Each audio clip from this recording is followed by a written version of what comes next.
robotics company Figure has dropped their partnership with OpenAI. What does this say about the state of general purpose models versus specific models? Welcome back to the AI Daily Brief Headlines Edition, all the daily AI news you need in around 5 minutes. Apologies, as you can tell, I am finally succumbing to the child sickness part of the year, and unfortunately, given how much I talk, it always hits my voice first. Anyways, we persevere, and we start today with robotics startup Figure AI dropping their partnership with OpenAI in favor of using their own in-house models. Founder Brett Adcock posted, "Today I made the decision to leave our collaboration agreement with OpenAI. Figure made a major breakthrough on fully end-to-end robot AI built entirely in-house. We're excited to show you in the next 30 days something no one has seen on a humanoid." Interestingly, OpenAI has been a long-time investor in Figure as well as being a strategic partner. Last August, the two companies announced that the Figure O2 humanoid robot would use OpenAI models for language processing.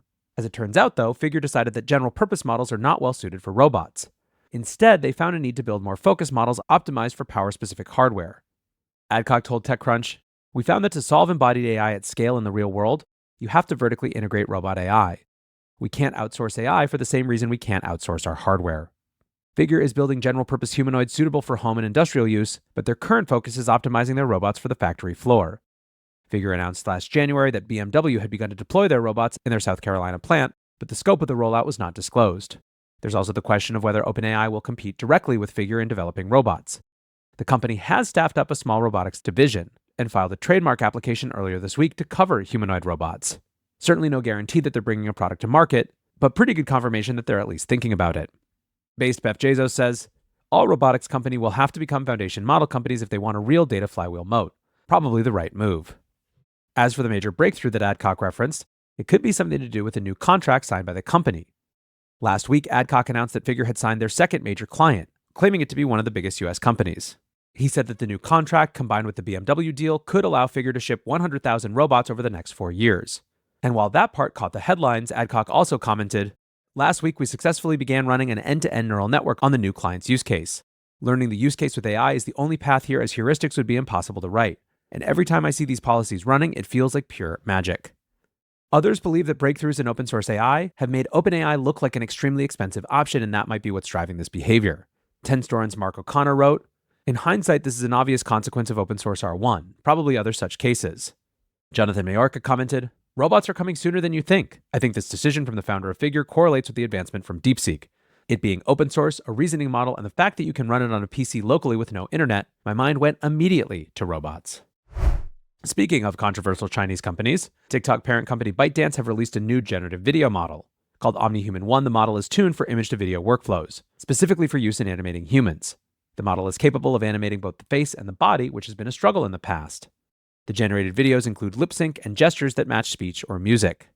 In their research paper, ByteDance researchers said, "End-to-end human animation has undergone notable advancements in recent years.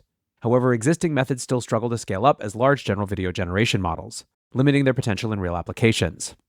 The reverse is also true. When OpenAI released Sora late last year, many found the image-to-video feature extremely disappointing. ByteDance said they trained OmniHuman on 18,700 hours of human video data. They used a novel training strategy of coupling text, audio, and body movement data together to cut down on data wastage. Alex Volkov, the host of the Thursday AI Pod, wrote, "ByteDance is on fire. OmniHuman 1 is the craziest one-image-to-human avatar model so far."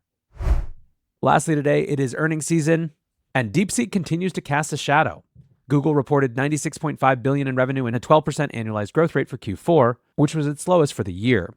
Net income came in at $26.6 billion, up 28.3% from a year earlier.